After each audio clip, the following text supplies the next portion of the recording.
Pour en parler, on reçoit Marie Leroy, gérante de la société de sécurité SPP à Périgueux. Bonjour Marie Leroy. Bonjour Marie Leroy.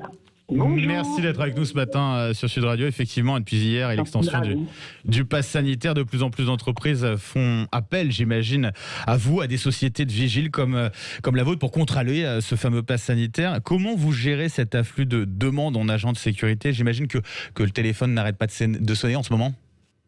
C'est exactement comme quand il y avait l'antiterrorisme, nous sommes au même stade. Nous avons des demandes, à peu près 10 à 12 demandes par jour, depuis plus d'une quinzaine de jours d'ailleurs, puisque tout le monde a préparé le pass sanitaire. Donc pour la gestion ordinaire de nos urgences, sauf que comme toutes les sociétés françaises aujourd'hui, nous avons un manque de personnel.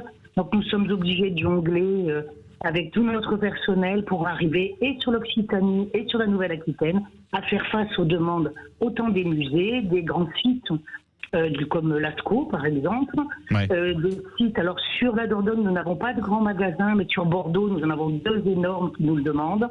Donc aujourd'hui, nous sommes en recherche de personnel, 15 personnes environ à Périgueux, 80 sur la région bordelaise et 60 sur la région toulousaine. C'est énorme. C'est-à-dire que vous n'avez pas les effectifs suffisants. Vous avez dit que dans cette activité-là d'agents de sécurité, on avait de base pas assez de personnel, d'effectifs. C'est dû à quoi ?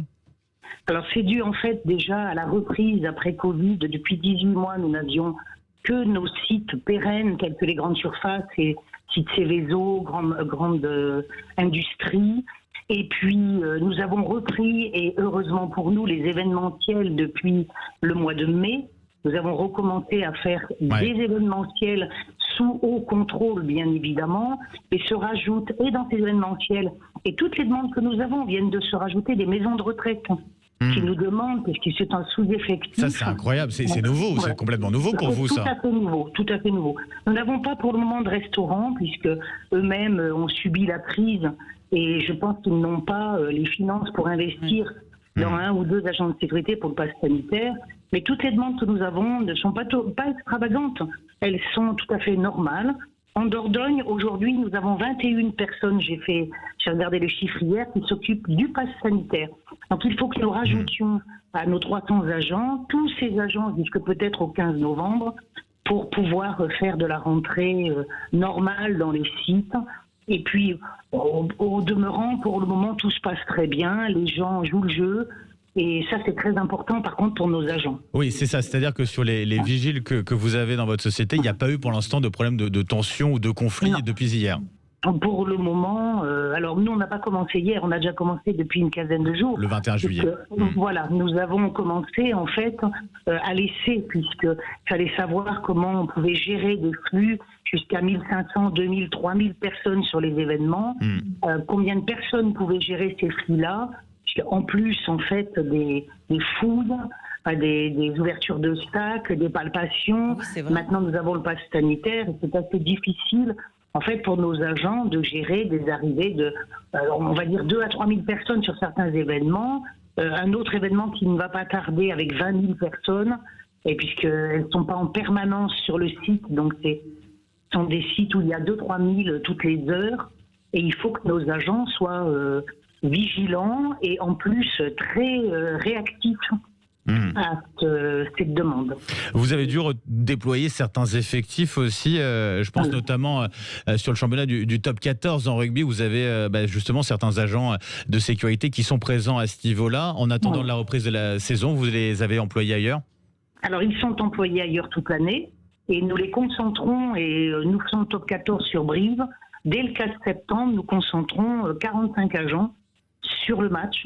Et là, il faudra rajouter, en gros, il y a 4 portes, donc 8 agents pour faire le pass sanitaire. Vous dites que vous avez besoin urgent de nouveaux vigiles.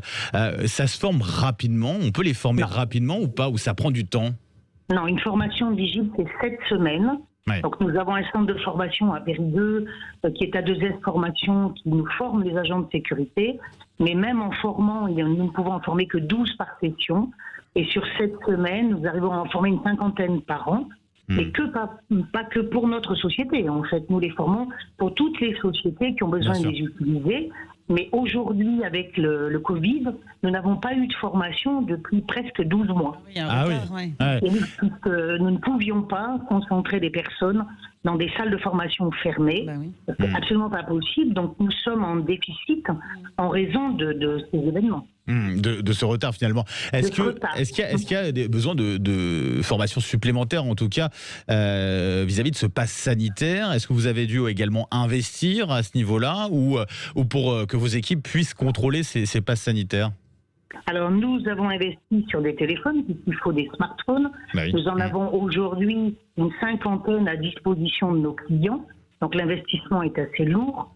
Ensuite, nous faisons une formation d'une petite demi-journée pour nos agents pour la gestion du conflit, puis la gestion de ce téléphone, qui n'est pas difficile, mais pour bien qu'ils maîtrisent ces situations, Oui, que ce il soit faut leur rapide, hein. rappeler certaines bases. Voilà.